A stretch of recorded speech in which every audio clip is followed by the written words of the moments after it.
So topic is Bellstein test for halogenated compound. In this topic, we will be discussing about the procedure of the test, principle of the test, and mechanism of the test, which is very important for second semester B Pharm students, especially pharmaceutical organic chemistry practical laboratory. So let us discuss what is Bellstein test. So student, it is also known as a copper foil test. Okay. So it is a simple qualitative chemical test of organic halides. So it is for halogens. It gives idea about in your compound whether halogens are present or not. In halogen that means fluorine, chlorine, bromine and iodine. And the test was developed by Friedrich Conrad Bellstein. And the positive test that means in your sample, say for example halogen is present, that means your sample is burnt with the green flame.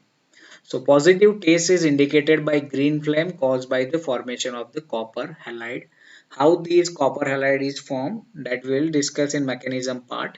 And these taste doesn't detect the fluorine or fluoride because it is non-volatile in nature. Okay, so this taste is only for chlorine, bromine and iodine. Fluorine is not detected by these tests because it is non-volatile in nature.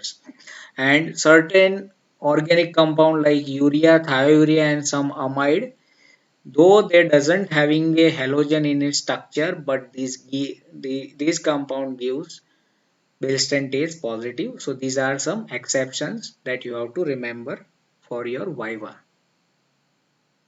Now if you look at the procedure, so in first step what happened?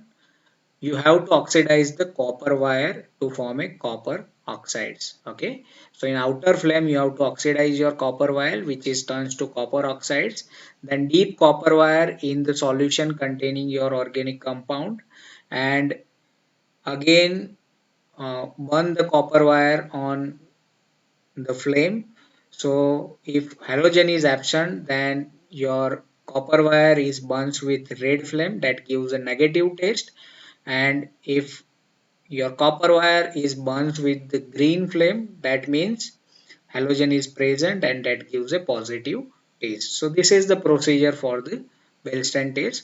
Now let us understand the mechanism. So when in first step when we heat the copper wire in the flame, so copper is oxidized on the surface to copper to oxides. Okay, so this is how copper that is converted into the copper oxides, and when these copper oxide when we mix with the compound containing halogen, which is converted into the copper halides, and these copper halides are volatile in nature, and the gas is hot enough to push some electron into the excited state, and as they cool the tiny bit, the electron drop back into their original state and emit the energy in form of the photon, and the wavelength of this corresponding energy is of green color, and due to that we are getting the green color. Okay, so this green color it is due to the copper halide. Thank you.